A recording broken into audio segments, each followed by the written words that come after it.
Hello friend, જય શ્રી કૃષ્ણ, સીતારામ.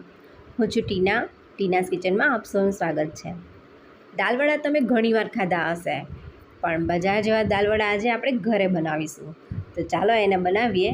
તો એના માટે જોશે એક વાટકો ચણાની દાળ છે, એક બાઉલમાં નાખીશું અને તેમાં 2 ગ્લાસ જેટલું પાણી એડ કરી દઈશું. હવે આ દાળને આપણે 3 થી 4 કલાક માટે પલળવા દેવાની છે, જેથી દાળ જે છે એ આપણી પલળી જાય. ઠંડા પાણીમાં પલાળવાની છે, ગરમ પાણીમાં નહીં. જો આ રીતે ફૂલી ગઈ છે દાળ, એટલે કે આપણી દાળ જે છે એ પલળી ગઈ છે. પછી એક ચાયણો ઘરમાં જે ચારાવાળું વાસણ હોય એમાં એને કાઢી લેવાની છે, એટલે પાણી બધું નીતરી જાય. હવે દાળ કોરી થાય છે ત્યાં સુધી આપણે મસાલો બનાવી લઈએ. તો મિક્સરની જારમાં આપણે 2-3 નંગ મરચાં લીધા છે, લસણ છે, લીમડો છે અને જીરું છે. તો એને આપણે પેસ્ટ બનાવી લઈએ.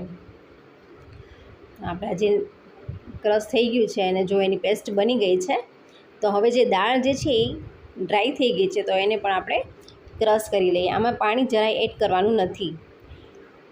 અને આ દાળ જે છે એનું સ્ટ્રક્ચર થોડુંક આખા ભાંગું રાખવાનું છે, એકદમ ક્રશ નથી કરેલું. આપણે જે ખીરું ને એવું બધું બનાવીએ છીએ ત્યારે એકદમ એવું ક્રશ નથી કરવાનું. જો આ રીતે એનું રાખવાનું છે. જો આ દાળ જે છે થોડાક દાણા છે ને આખા લાગવા જોઈએ અંદર. અને ક્યારેક વધારે પીસાઈ જાય તો તમારે અગાઉથી 3 થી 4 ચમચી જેટલી દાળ છે નોખી કાઢી નાખવાની, એટલે આપણે પીસાઈ જાય તો ઉપરથી નાખી શકીએ. હવે એમાં મેં 2 ડુંગળી ઝીણી સમારેલી નાખેલી છે, અને જે આપણે આદુ મરચાં અને લસણની જે પેસ્ટ કરેલી છે એ આપણે એમાં એડ કરી દઈશું. ત્યાર પછી જે બધા મસાલા છે, એ ચટણી, ધાણા જીરું, સ્વાદ અનુસાર મીઠું નાખીશું એમાં. મસાલા જેમ હશે તો એ દાળ વડા છે ખાવાની ખૂબ જ મજા આવશે અને એકદમ ક્રિસ્પી બનશે. બજારથી પણ બહુ જ ટેસ્ટી ઘરે બનશે. તો આ રીતનું હવે આપણું એકદમ જો લોયું લેવાનું થોડુંક, અને હાથની હથેળીમાં પ્રેસ કરી અને જો આ રીતનું જરા પાણી કેવું કંઈ છૂટશે નહીં, ઢીલું પણ નથી, એકદમ આ રીતે થઈ જશે. જો તમારાથી ન થાય તો હાથમાં થોડુંક ઓઇલ લગાવી લેવાનું. જે રીતે મેં વાળી લીધા છે. હવે એક લોયામાં આપણે તેલ મૂકીશું ગરમ, અને જ્યારે તળીએ છીએ ને ત્યારે ફ્લેમ ધીમી રાખવાની છે.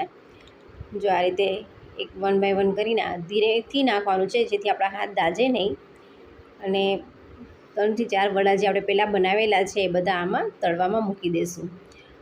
દાલવડા જે છે બહારે આપણે ખાઈએ છીએ ત્યારે વિચાર કરીએ છીએ કે આ દાલવડા આપણાથી નહીં બને, અથવા તો એવું લાગે છે કે જે દાલવડા બહારે ક્રિસ્પી હોય છે, એકદમ મસાલેદાર હોય છે, અને ઘરે આપણે બનાવીએ છીએ ત્યારે ખબર નહીં એ બનતા નથી. પણ જો તમે આ રીતે બનાવશો ને તો એકદમ ક્રિસ્પી, બજાને પણ ભૂલી જશો એવા દાલવડા ઘરે બનશે. જો એકદમ મસ્ત, જો દાળ પણ દેખાય છે આ રીતના જ બહારે હોય છે, અને ખૂબ જ ટેસ્ટી હોય છે, મસાલાથી ભરપૂર હોય છે, અને ખાવાની ખૂબ જ મજા આવે છે. જ્યારે વરસાદ હોય અને આ તળાતા હોય એની સુગંધ લઈએ છીએ તો બહુ મજા આવે છે ખાવાની દાલ વડા. તો તમારા માટે આ દાલ વડા તૈયાર થઈ ગયા છે, અને મેં આ પ્લેટમાં કાઢી લીધા છે.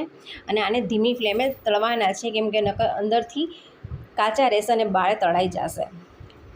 ધીમે ફ્લેમે તળી અને આને પ્લેટમાં કાઢી લીધા છે. તમારા માટે સર્વિંગ પ્લેટ તૈયાર કરી દીધી છે. જો કેટલા મસ્ત દાલવડા લાગે છે, અને વચ્ચે સોસ છે અથવા તો ગ્રીન ચટણી પણ તમે લઈ શકો છો.